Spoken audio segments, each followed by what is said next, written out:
Do you think you know how to read people? I know I thought I did.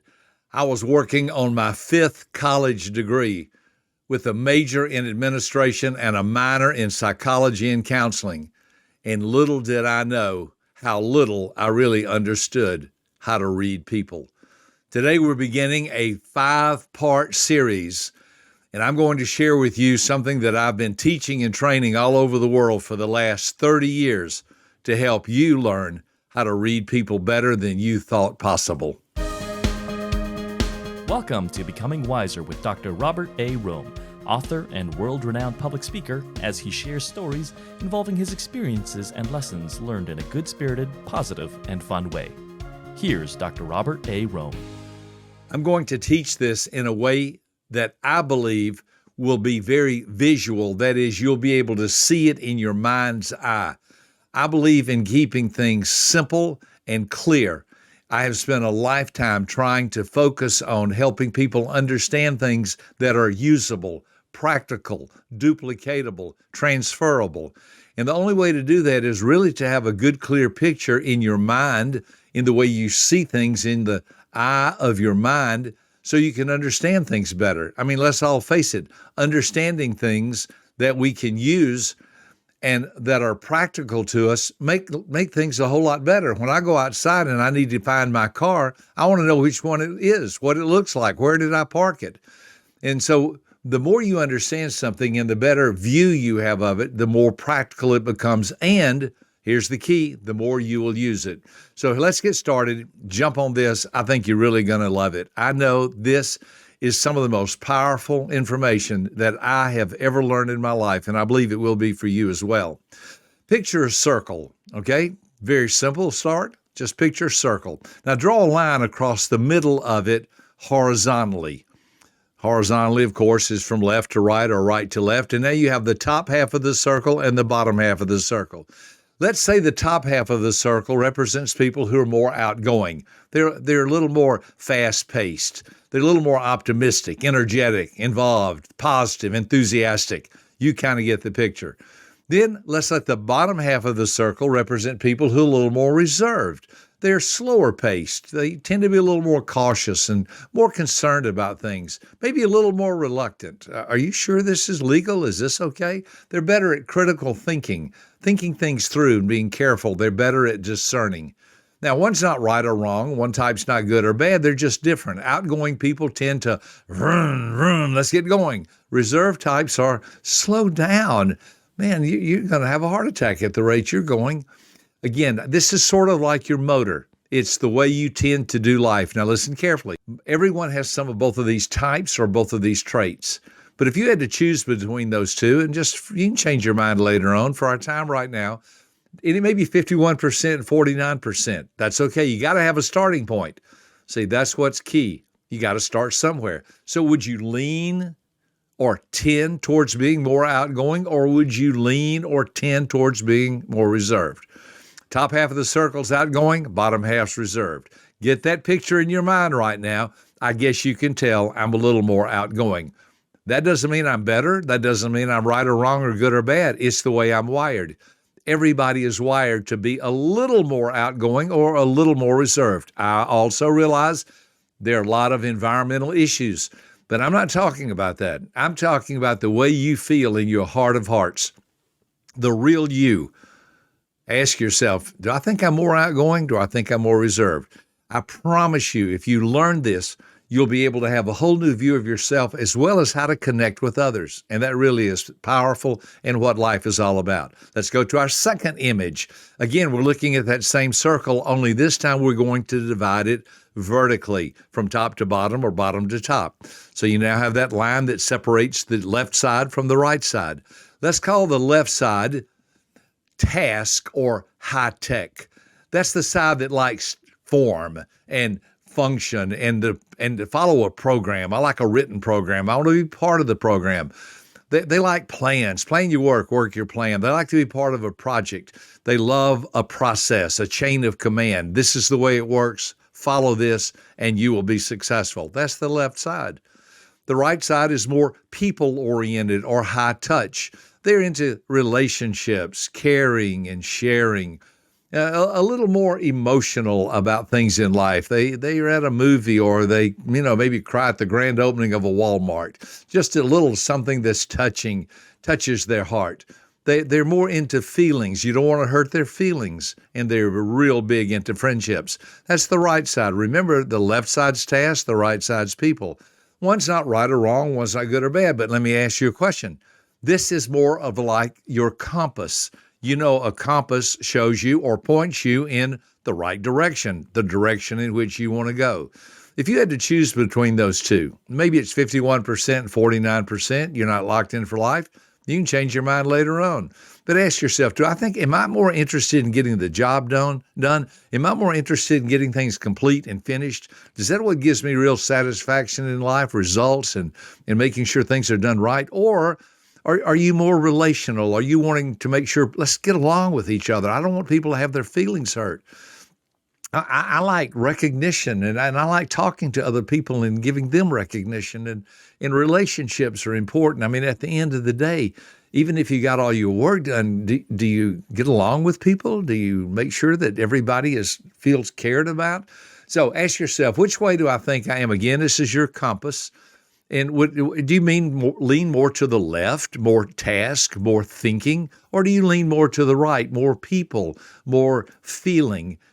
And if I've said it before, one's not right or wrong, one's not good or bad. They're just different. The left side's high tech, the right side's high touch. The left side's task, the right side's people. The left side, again, more thinking. The right side, again, more feeling. So in your mind, ask yourself, which way I am? You can change your mind later on. You'll soon see that all of us have all of these traits from time to time. But what I'm asking you, in your heart of hearts, the real you, is it about the task or is it about the people? Now, I'm just speaking for me. I'm not trying to influence you in any way. At the end of the day, mine is more towards people. I'm a workaholic. I love to work, but I want to make sure that people feel loved and accepted. And if I got all of my work done and left bodies in the wake of everything that I did, I wouldn't feel good about that. So I would rather make sure everybody's loved and cared about and valued than getting everything done and making sure that everything was checked off my list. But hear me well. One's not right or wrong, one's not good or bad. I'm just sharing with you how I'm sort of wired so you can identify with that. Believe me, everybody has some of all of these traits, but you got to start somewhere. So let's review. Are you more outgoing or are you more reserved? Top half of the circle's outgoing, bottom half's reserved. Are you more task-oriented or are you more people-oriented? Left side's task, right side's people. Now we put those two circles together and we have 4 quadrants. Let's review. The outgoing, remember now where you raised your hand, 2 places, you were either outgoing and task-oriented or outgoing and people-oriented or reserved and people-oriented or reserved and task-oriented. For the sake of our time together today, and I promise you, you're going to love this because it's just so practical. Let's put in 4 letters, and we're going to do this in clockwise order. In the top left, where was the quadrant that was outgoing and task, put the letter D as in dominant. In the top right, that was outgoing and people-oriented, put the letter I as in inspiring.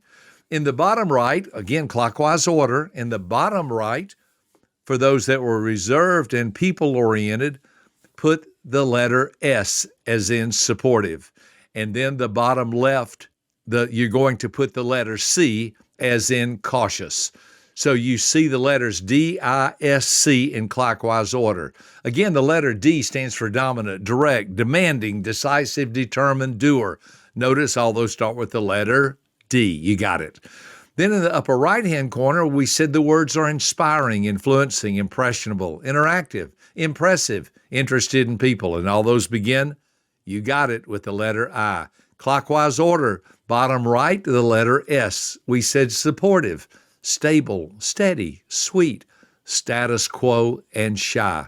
This is the Bottom right, the supportive type. And then finishing out our 4 circles, the bottom left, the letter C, we said cautious, calculating, competent, conscientious, contemplative, and careful.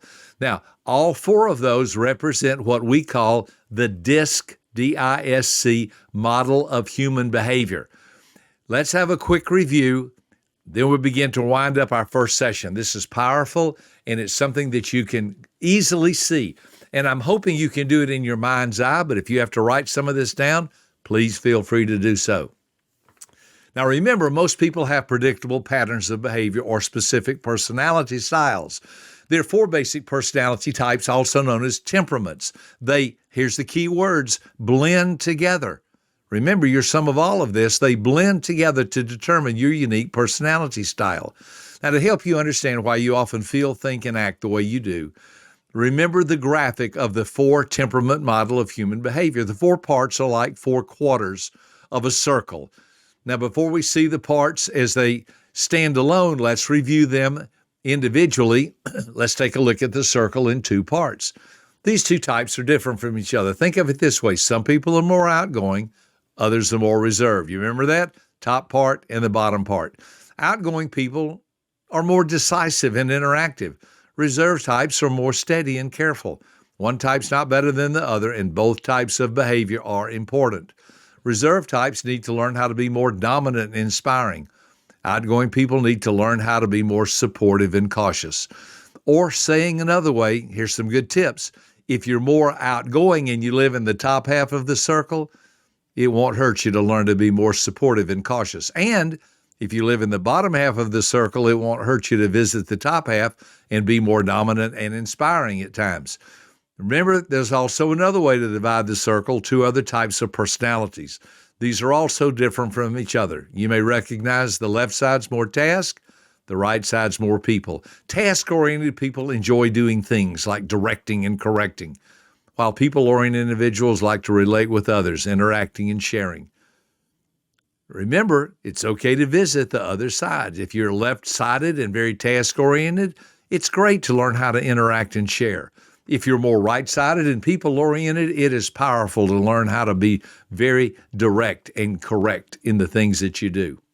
When you combine these 2 ways to divide the circle, you will see they give the circle 4 parts. That's how you can visualize the 4 temperament or personality types. Here's the most important thing I've said on this whole podcast so far. Everyone is a unique blend of these 4 parts.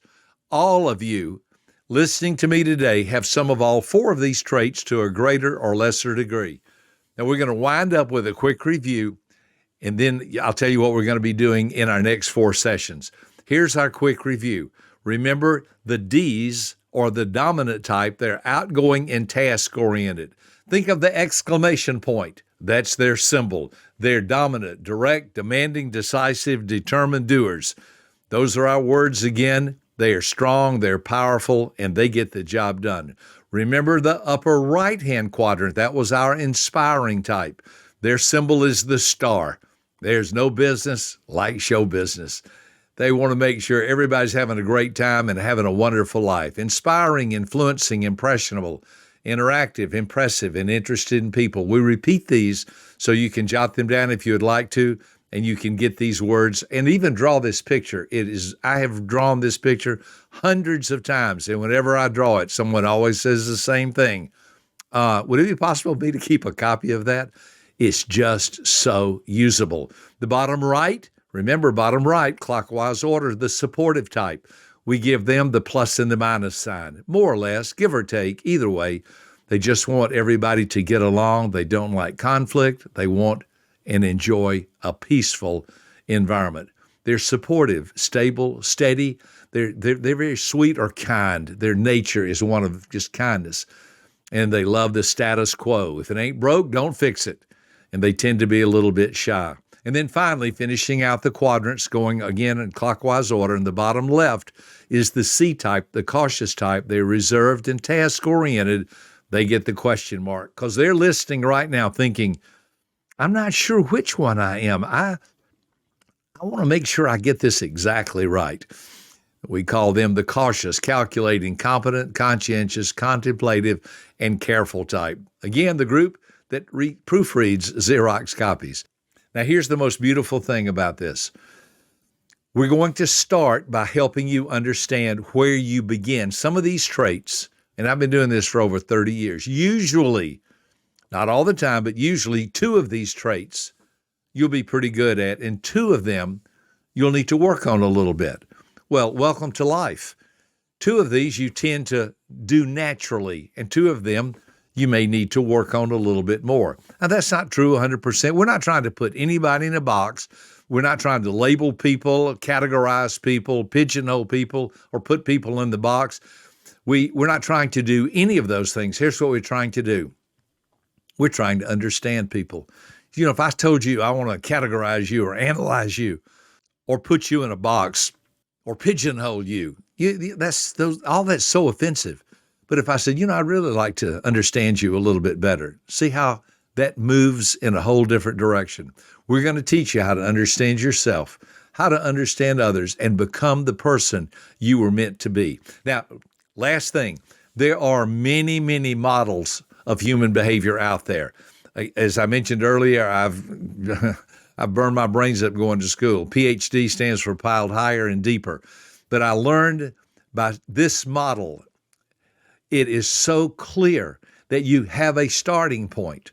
We're not trying to psychoanalyze you. We're not trying to do therapy on you. We're trying to understand you and help you understand yourself and how to understand other people in your life, your mate, your significant other, your husband, your wife, your children, your parents, people you work with. This model will make a major difference. I hope you've got the picture clear in your mind. Now, I told you I had a little surprise for you. In our next 4 sessions, we're going to go through each one of these 4 different personalities to help you fine-tune which one you think you might be and how to understand the others. It's 2 parts to everything that we do. Number 1, understand yourself. And number 2, wow, that's my husband, that's my wife, that's my brother, that's my sister, that's my mom, dad, that's my coworker.